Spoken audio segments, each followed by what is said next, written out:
ఏదో అబద్ధాలు ఈరోజు మీరు చూస్తున్నారు. గోశాలలో పశువులు చనిపోకపోయినా గోశాలలో పశువులు చనిపోయాయంట, ఆయన బాధపడుతున్నా అంట ఆ పార్టీ, వైఎస్ఆర్ కాంగ్రెస్ పార్టీ. దేవుళ్ళ పైన దాడులు చేసిన మీరు ఈరోజు వెంకటేశ్వర స్వామి పైన ఇంత భక్తి వచ్చిందంటే నాకు అర్థం కాల.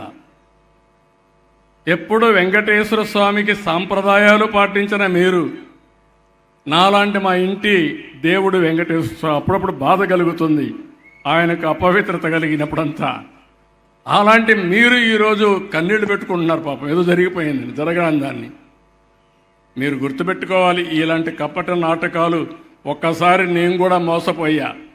గొడ్డలి వేటిని గుండెపోటుగా నమ్మి ఆ రోజు మోసపోయాను. కానీ ఈ రకమైనటువంటి దాడి ఏంది? మీ చంద్రబాబు నాయుడు గారు చెప్పారు ఒక ఆవు కూడా చచ్చిపోలేదని. మీ ఫామ్ మేనేజర్ చెప్తున్నాడు మీ పాలనలో 170 ఆవులు చచ్చిపోయినాయని.